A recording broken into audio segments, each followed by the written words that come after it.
Sobre este informe, repito, la batalla por Apure, el chavismo y las ex-FARC, conversamos hoy con Jeremy McDermott, director ejecutivo y uno de los cofundadores de INSAP Prime. Jeremy, gracias por estar con nosotros, bienvenido. Muchas gracias por la invitación, Carlos. Jeremy, quisiera empezar esta conversación invitándole a que usted, de una manera breve, por supuesto, nos recuerde, por favor, el contexto y la forma en que comienza la presencia de las FARC-EP en Venezuela. Yo creo que la clave es 2002, Carlos, por dos razones. Uno, porque en febrero 2002 había el fin del despeje y el rompimiento del proceso de paz con las FARC y el gobierno Andrés Pastrana. En abril había un golpe de Estado en contra de Hugo Chávez en Venezuela. Y Pedro Carmona, el golpista y que se declaró presidente, fue reconocido casi de una vez por Estados Unidos.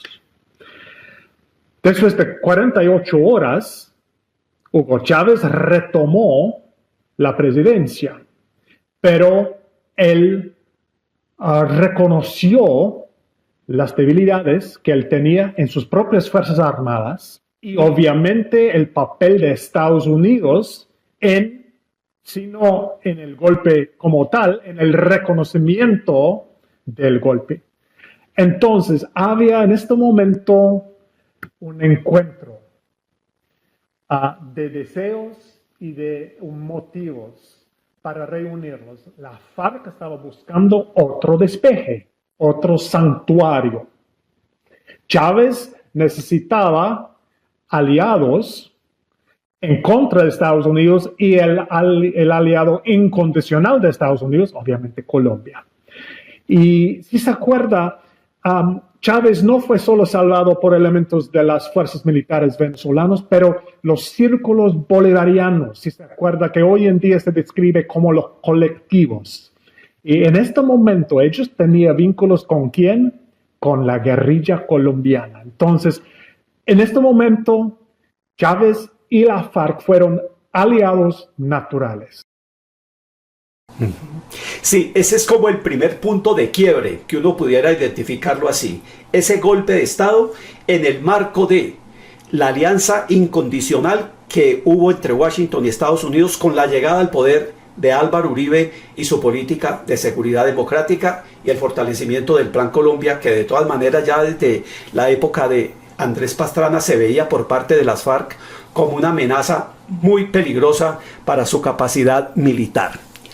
¿Con qué tipo de acciones, Jeremy, por parte del gobierno de Venezuela, se pasó de las palabras a los hechos? Es decir, ¿cómo se evidenció el reconocimiento de las FARC como un aliado estratégico frente a los Estados Unidos? ¿Qué empezó a hacer el gobierno de Venezuela o qué dejó de hacer? Bueno, yo creo que hay un peligro aquí, Carlos. Tenemos que ser muy específicos en qué es toleración y qué es apoyo directo. Toleración, sin duda, había. Chávez permitió la guerrilla colombiana establecerse en Zulia, particularmente la serranía de Perijá, en Táchira, en frente de Cúcuta y norte de Santander, y en Apure, en frente de Arauca. Y la toleración, sin duda. Y había cooperación, elementos locales chavistas en entregar municiones, en apoyar la red logística de las FARC en Venezuela. Pero apoyo directo, si se acuerdan en los archivos de Raúl Reyes, los computadores de 2008, donde fue mostrado los contactos, los emails entre Reyes y elementos chavistas. Chávez negó entregar la plata que pidió las FARC y negó entregar los misiles que estaba buscando las FARC en este momento. Entonces, toleración sin duda. Apoyo directo, no creo, pero también había esta foto famosa, Carlos, en 2008, cuando Chávez abrazó a Iván Márquez. Entonces, sin duda, había contactos y canales abiertos hasta el nivel más alto, pero apoyo directo no estoy convencido. Esa distinción en la que usted ha estado insistiendo en esta última respuesta me parece muy pertinente y tiene que ver con una pregunta que yo me estaba haciendo y que tenía previsto hacerle, pero creo que tiene una relación con esa precisión que usted nos ha hecho. Se supone, Jeremy, que ese acercamiento entre el Poder Ejecutivo de Venezuela con la cúpula de las FARC, se supone que tuvo el respaldo del comando de las Fuerzas Armadas, de los servicios de inteligencia y de otras fuerzas de seguridad de Venezuela, se supone. Ahora, ¿cómo se explica que haya habido o sumisión incondicional a las órdenes del presidente Maduro o consentimiento pleno para apoyar la presencia de las FARC, a pesar incluso de las sanciones y acusaciones que empezaron a darse desde Washington por parte del Departamento de Estado y de otras agencias contra funcionarios de la Revolución Bolivariana?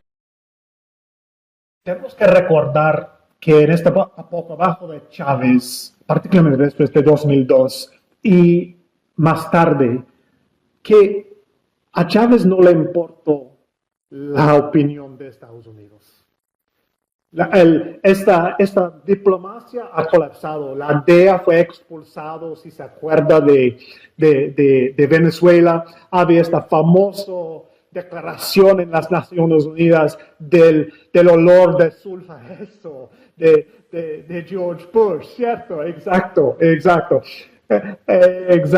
Entonces no había ninguno de los protocolos normales diplomáticos. Entonces yo creo que Chávez no tenía temor de las repercusiones internacionales en apoyar a las FARC o tolerar a las FARC. Entonces eso no fue un asunto directo. Esta relación en este momento tenía sus problemitas y principalmente el narcotráfico, porque con la bendición que entregó Chávez a los militares de hacer vínculos y apoyar indirectamente a las FARC, eso abrió la puerta al narcotráfico. Y eso es relevante hoy en día, porque estas relaciones y este involucramiento de las FARC en el narcotráfico en Venezuela es más vigente que nunca. El informe que estamos comentando de Inside Crime describe cómo la estrategia de la guerrilla de las FARC-EP fue replicada en el estado Apure de Venezuela, copiando casi que al pie de la letra, como un clon, la forma como por décadas las FARC habían estado operando en varios territorios de Colombia, con control territorial, con control militar, con trabajo social. ¿Cuál fue la respuesta a ese modelo exportado desde Colombia por parte de los diferentes actores locales venezolanos, especialmente allí en el estado de Apure, Jeremy?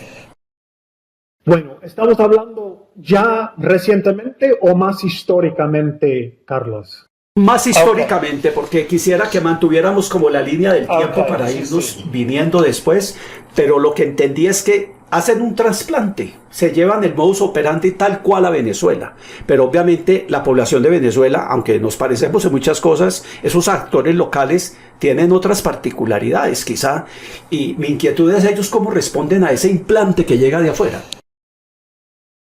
Bueno, primero de los elementos militares se desarrolló esta famoso cartel de los soles, ¿cierto? Los soles fueron los soles que tienen los generales de la Guardia Nacional Bolivariana, y nació este acuerdo entre la guerrilla y elementos militares para el traspaso de cocaína en Venezuela. Y empezó los militares pagados para mirar la otra dirección, para dejar pasar la droga. Pero con tiempo esta relación cambió y evolucionó hasta que los militares estaban escoltando cargamentos. No solo mirando la otra dirección, no solo protegiendo laboratorios, pero escoltando cargamentos hacia Maiquetía, el aeropuerto en Caracas, hacia Puerto Cabello, el principal puerto del país, y elementos de los militares chavistas se convirtieron en socios de la guerrilla en el mundo del narcotráfico. Al nivel local, había una pelea entre los militares para que ellos fueran asignados a la frontera, porque había esta nómina paralelo para todos los militares venezolanos cuando llegaron allá. Y la guerrilla no solo estaba replicando su sistema de narcotráfico e infraestructura de droga, pero también estaba haciendo su mismo, particularmente el ELN, pero menos, las FARC también, su trabajo político en las comunidades, en Apure, en Zulia. Entonces, había una influencia política, social y económica en estas zonas de Venezuela. De manera que el narcotráfico, como usted lo señalaba hace unos minutos, se convierte en un factor dinamizador de todo esto.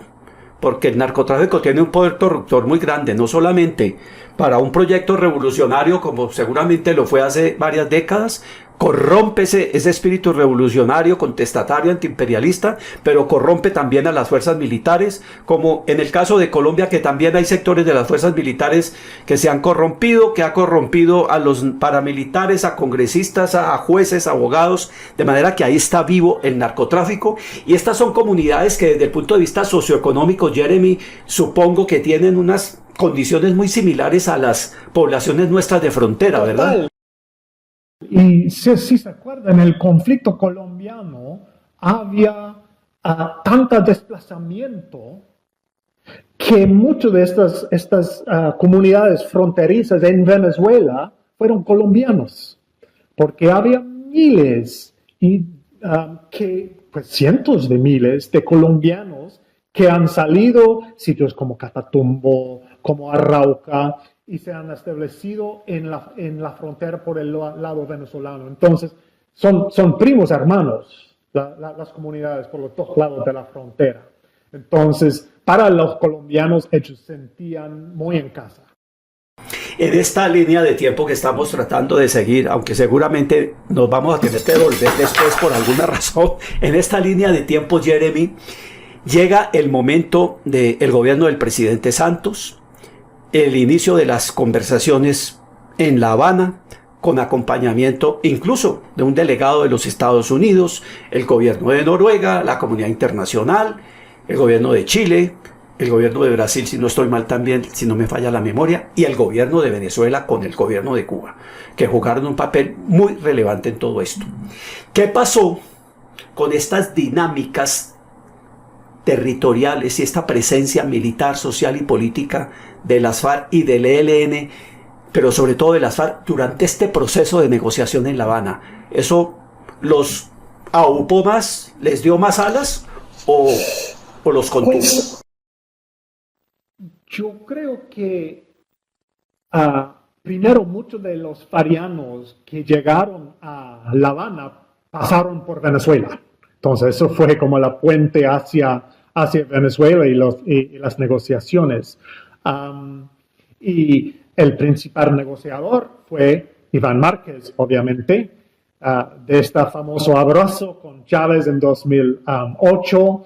Y Iván Márquez fue el jefe de Bloque Caribe, que si se acuerdan, fue casi totalmente radicado en Venezuela, porque han sido tan golpeados en los Montes de María, etcétera, etcétera. Entonces, Márquez ha sido viviendo en Venezuela por una década antes de que arrancó las negociaciones. Y me imagino en todo este tiempo, hablando todo el tiempo con venezolanos, con oficiales del régimen chavista, con los militares a un nivel muy alto. Entonces, yo creo que el acercamiento entre las FARC y el régimen chavista durante esta época fue más cerca que nunca. Y pues después de la muerte de Chávez, Maduro está ya estableciéndose como jefe del Estado, reacomodando sus relaciones con militares y me imagino también vínculos con la guerrilla, mientras él es uno de los impulsores y socios del proceso de paz. Ujú. En Venezuela había condiciones para que se llegara, por ejemplo, a preconfigurar o configurar de una manera sólida y quizá con cierto alcance nacional una figura como las autodefensas que hubo en Colombia. Me refiero, por ejemplo, a si había grandes propietarios de tierra que veían en esa presencia militar de las FARC y la presencia de los narcotraficantes una amenaza para ellos mismos. O eso no existió jamás nunca como una probabilidad, que se armaran como unos grupos paramilitares venezolanos como tal. Pues no, para que yo entiendo, usted está presentando la idea que la guerrilla actúa como paramilitares en Venezuela porque son pro-chavistas o está hablando de elementos opositores que actúan como paramilitares en contra de la guerrilla. Como opositores, sí, como opositores, sí, como opositores. Sí, tenemos que recordar, Carlos, que la guerrilla no fueron los únicos actores colombianos en Venezuela. Y durante la época paramilitar había varios intentos de los paramilitares colombianos de establecer vínculos con opositores venezolanos para crear, pues, había rumores de un Autodefensas Unidas de Venezuela, que nunca nacieron, pero había una idea, yo me acuerdo estamos hablando de 2002, 2003, porque los ganaderos venezolanos estaban sufriendo secuestro y extorsión por parte de la guerrilla, igual que el lado colombiano. Entonces, sí había como rumores de la creación, pero la verdad nunca nacieron porque los militares venezolanos estaban con la guerrilla, no con la oposición, mientras obviamente en Colombia fue al revés. Ahora, esa primera versión que usted presenta, ¿no? De las guerrillas como paramilitares, efectivamente se puede dar esa lectura, porque llegaron a convertirse las guerrillas en Venezuela como unas aliadas de la fuerza venezolana, como tristemente ha ocurrido en el caso de Colombia, donde hay territorios donde se ha producido esa alianza entre irregulares, una fuerza irregular, con la fuerza institucional del país. De manera que cabrían las dos interpretaciones, se cambian los roles de la guerrilla en Venezuela. Estamos precisamente trabajando en eso para publicar, yo creo en 3 meses, un estudio sobre el ELN como la fuerza paramilitar en Venezuela y la fuerza insurgente en Colombia. Tendremos ocasión de comentar ese informe una vez se publique, Jeremy, porque en todo esto pues va a aparecer ahora más recientemente la presencia del ELN, pero hoy nos estamos concentrando pues en este estudio, FARC, sobre todo muy centrado en el tema de las FARC. Seguimos avanzando en la línea de tiempo, Jeremy, y si entendí bien el informe, corríjame por favor si lo entendí mal. El segundo momento de quiebre, el otro punto de quiebre importante, pero ya con un sentido muy negativo, tiempo después de la firma de los acuerdos de paz, es la aparición de la disidencia liderada por Iván Márquez, por Jesús Santrich, y poco después unas acciones militares venezolanas contra el Frente Décimo de las FARC, solo contra ellos, no contra el resto de las disidencias. ¿Qué era lo que estaba pasando en ese momento? Estamos hablando más específicamente, si no me falla la memoria, comienzos de 2000. Sí, señor. Había, después del proceso de paz y la desmovilización de la FARC, había una expansión del ELN dentro de Venezuela.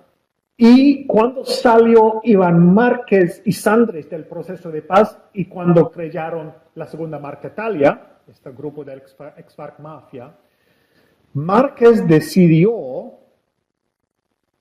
radicar eso en Apure. Y creemos nosotros con la bendición y aprobación de alias Pablito del ELN.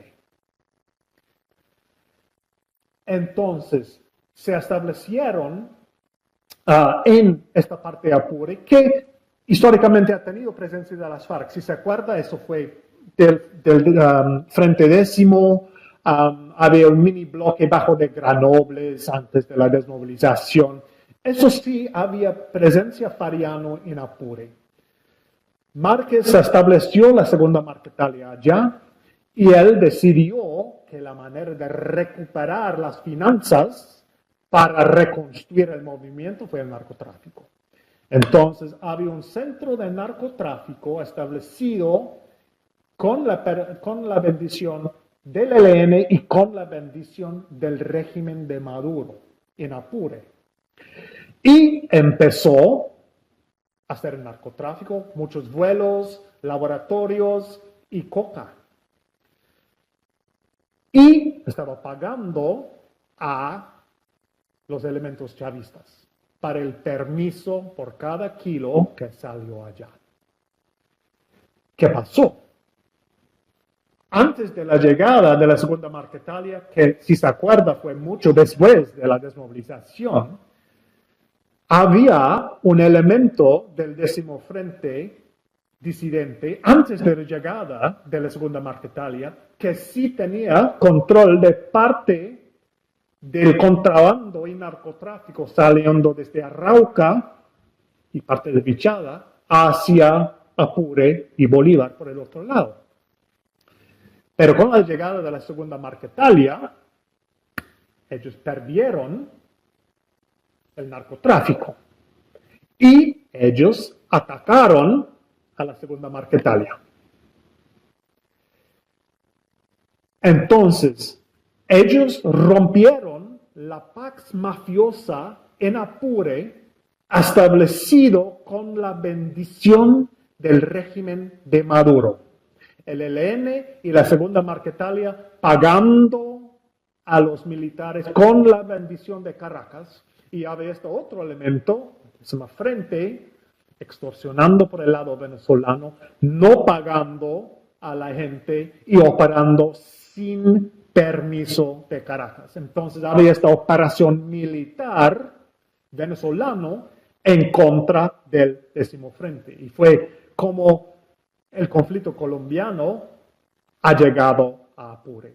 Había emboscadas, había minas quiebrapatas, había secuestro de militares, si se acuerdan.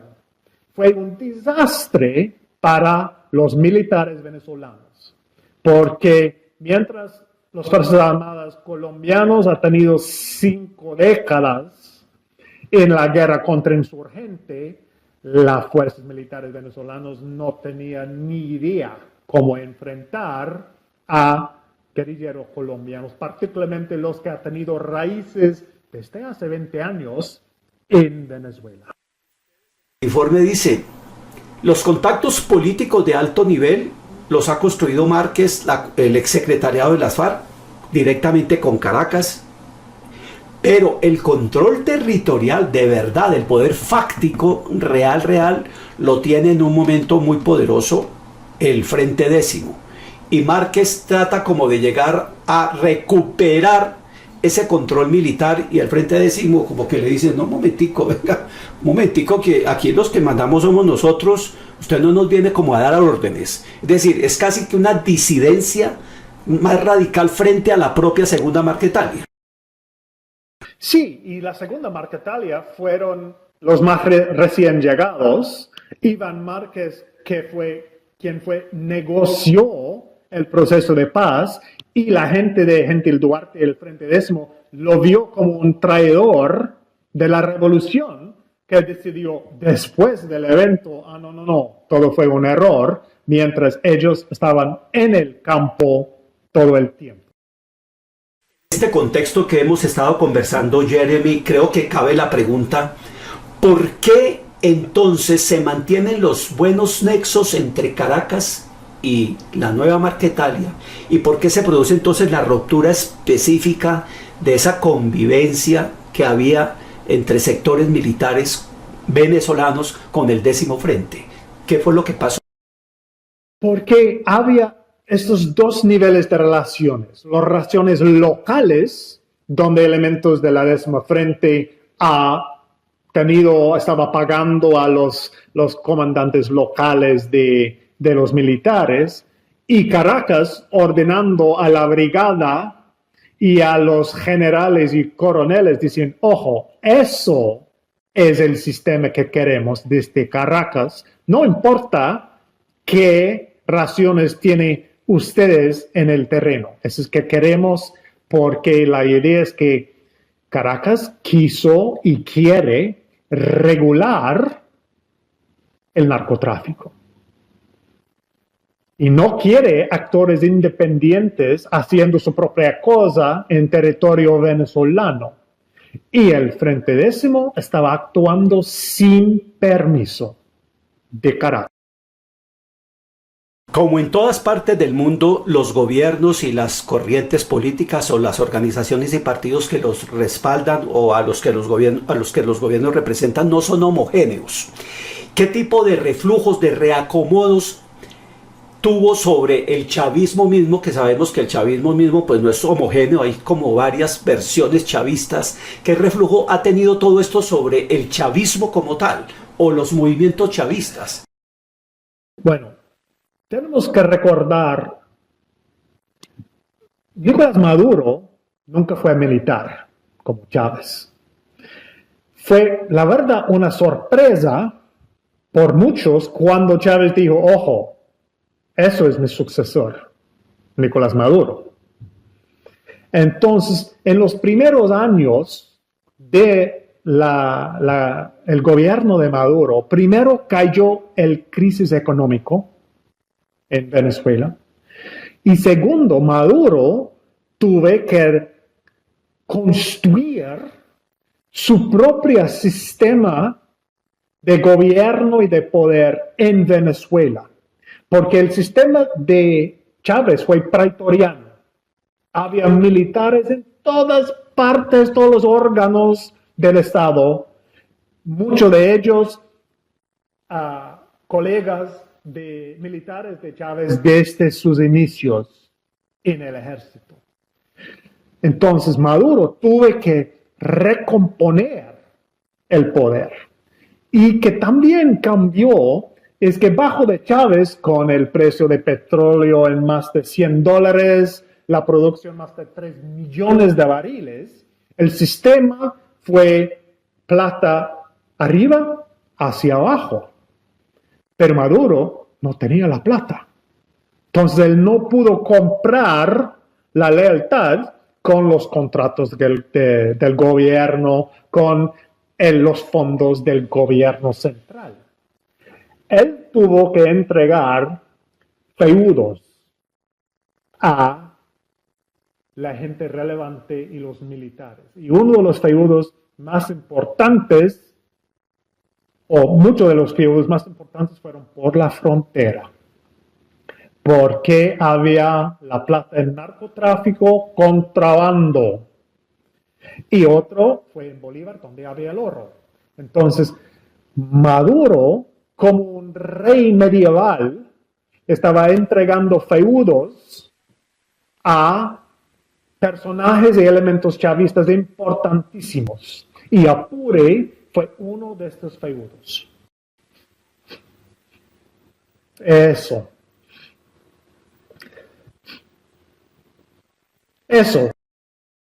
Para cómo yo puedo comprar su lealtad. Mira, te entrego Apure, donde, según la marca Italia, está entregando X cada mes por el narcotráfico, el ELN está entregando X por el contrabando, y usted va a tener esta nómina paralela. Habláramos un momentito, Jeremy, de un episodio que es la muerte de Santrich, una muerte violenta sobre la cual hay muchas versiones. Una de esas versiones apuntaría a que Santrich fue asesinado, una de esas versiones, por alguien del Frente Décimo, porque la nueva Marquetalia, es decir, Santrich y Márquez, le habían logrado que se fuera un hombre, alias Porrón, que conocía muy bien cómo operar en el estado Apure, y lo necesitaban, desde luego, para tener la posibilidad de consolidar su presencia militar y el control territorial. ¿Esa versión es una versión que puede tener respaldo fáctico? ¿O Usted no? me va a poner en problemas aquí, Carlos. Porque primero Sandrich no fue asesinado en Apure. Fue asesinado exacto en la Serranía de Perijá, que fue el territorio antiguo del bloque Caribe y de Sandrich y de Iván Márquez antes. Entonces, y yo tengo una fuente en la Segunda Marquetalia. Obviamente, ellos tienen su agenda, etcétera, etcétera. Pero, si no había participación en alguna manera de la inteligencia o las fuerzas militares colombianos, yo sería bien sorprendido. ¿Por qué cortaron el dedo de Sandrich? Eso fue una prueba. ¿Una prueba para quién? ¿Quién va a pagar para eso? Y no había intereses en los militares venezolanos para matar a Sandrich porque él estaba pagando muy buena plata a varios elementos y tenía todo el apoyo en Caracas porque había fotos de él con la protección de varios de los colectivos en Caracas. Sandrich estaba muy bien conectado en Caracas. Entonces, mi teoría... La otra posibilidad que se llegó a comentar en un momento es que la muerte de Sandrich ocurre como resultado de una operación de inteligencia muy refinada, una operación de cirugía tipo israelí, con acompañamiento israelí de la CIA, de la inteligencia militar, en un golpe contundente para deshacerse de Sandrich, un poco como pasó con el ataque al campamento de Raúl Reyes en el Ecuador, aunque ese pues fue muy pomposo por todo lo que significó y por las evidencias que quedaron en terreno. ¿Esa opción también cabe dentro de las posibilidades? Usted está diciendo que la segunda teoría es que fue la CIA y la inteligencia colombiana, ¿sí? Sí, correcto. Bueno, Correcto. inteligencia militar colombiano me parece una opción bien factible. Más factible que el 10º Frente y la gente de Gentil Duarte. Hay una parte del informe, y ya casi vamos terminando con esto, y le tengo que agradecer su generosidad con el tiempo. Hay una parte del informe en donde ustedes concluyen categóricamente que esos ataques que empiezan a darse contra el Frente Décimo constituyen a la larga una derrota muy fuerte para las fuerzas bolivarianas. ¿Por qué, Jeremy? Bueno, primero fue un despliegue pues, público y de mucha fuerza, no solo de tropa local, porque Caracas no confió en la tropa local, porque muchos de ellos estaban trabajando con el 10º Frente desde hace rato, entonces mandaron tropa especial desde Caracas con un comandante diferente y fue un desastre. Fue un desastre. Yo creo que la idea de los venezolanos fue listo. Cuando lanzamos esta ofensiva, la guerrilla colombiana va a regresar hacia Colombia, no vamos a tener resistencia, podemos decir, wow, es una victoria rápida, mira, nadie puede operar en Venezuela, nadie puede desafiar el gobierno venezolano en su territorio. Pero eso no pasó. La guerrilla no se fue.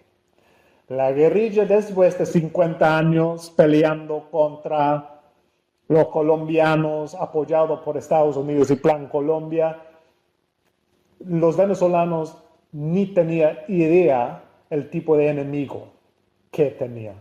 Entonces, había emboscadas, había el uso de explosivos, había la siembra de minas quiebrapatas. Y el 10º Frente no presentó ningún blanco. Desapareció dentro de las comunidades venezolanas donde ellos han vivido por muchos años. Entonces fue un desastre y una humillación. porque con el secuestro de 10 militares, el 10º Frente dice, si usted no pare y no retira de sus municipios, no vamos a soltar los militares. Los soltaron porque los militares se retiraron de su propio territorio en Venezuela. Entonces fue un desastre. Si podemos llegar hasta hoy, Carlos, ¿quién se metió en esta guerra? El ELN.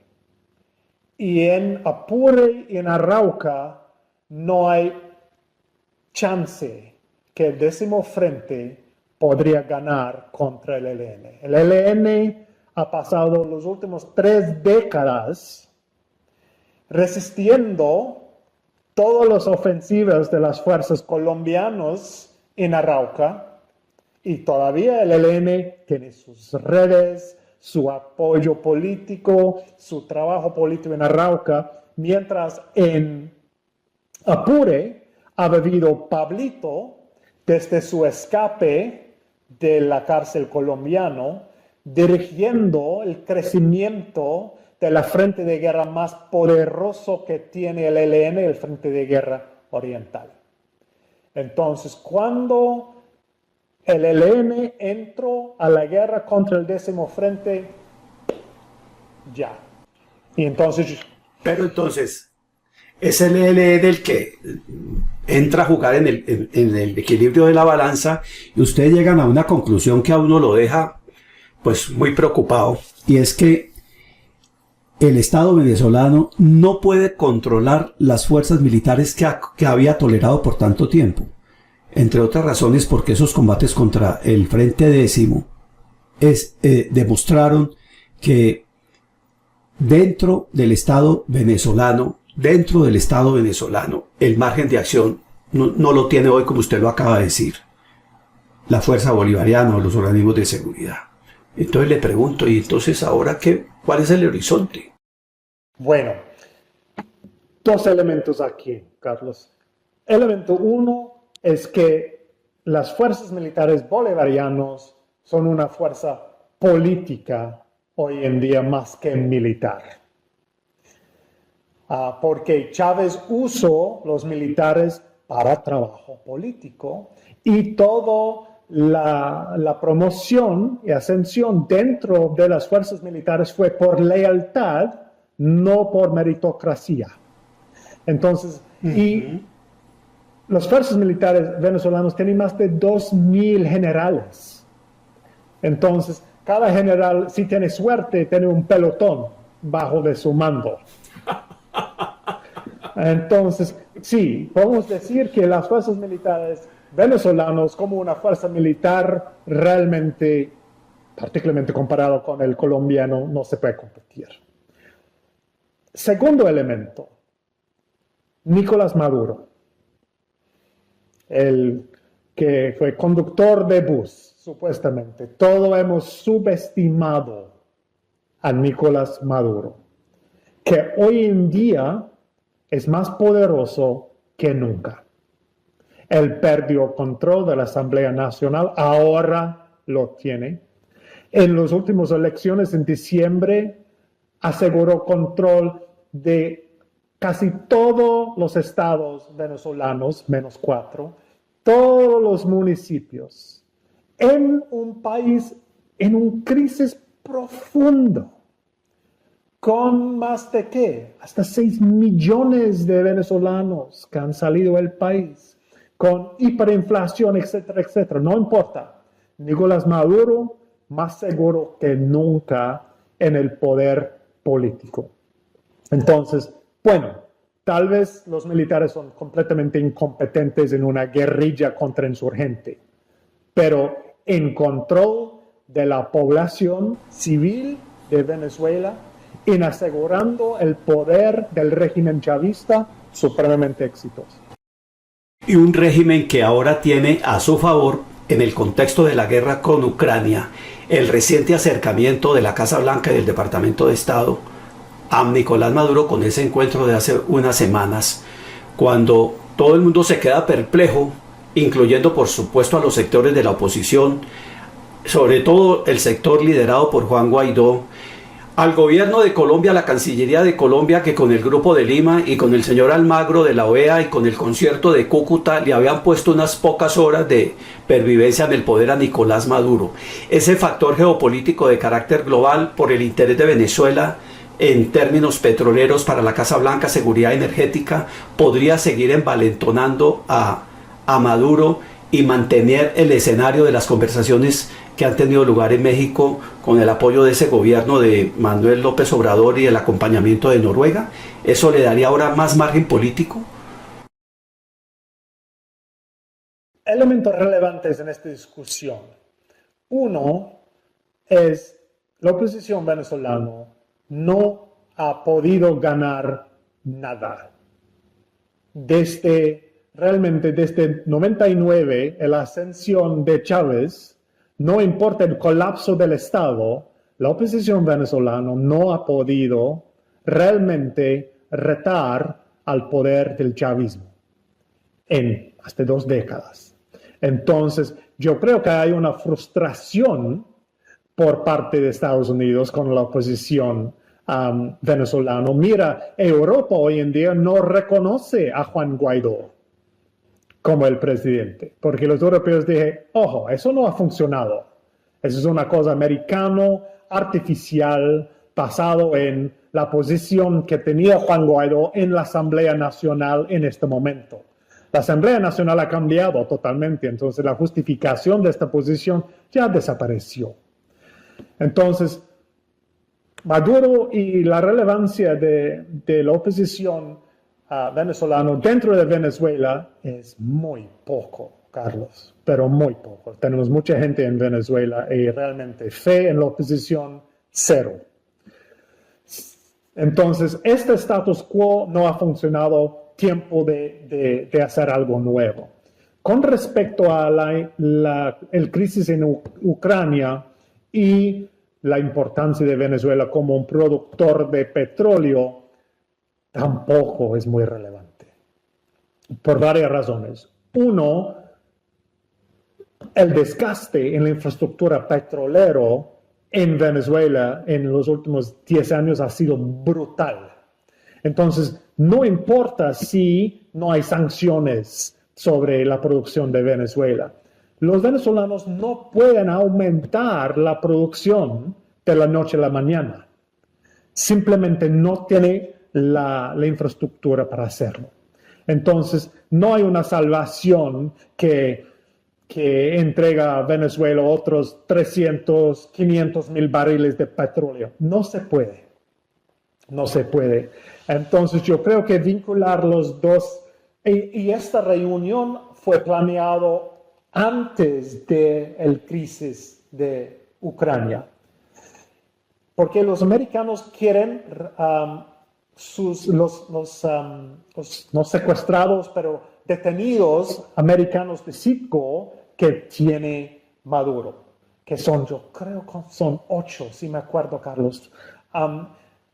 2, sí señor. Entonces, yo creo que eso fue la misión principal de esta reunión. Solo fue como con la situación en Ucrania tomó otra importancia y relevancia. Y también Maduro lo mostró como, mira, los americanos ahora quiere hablar y negociar con nosotros. Y mientras tanto, pues se mantiene la situación de inseguridad en la frontera en los términos en que la hemos comentado con esta mirada retrospectiva.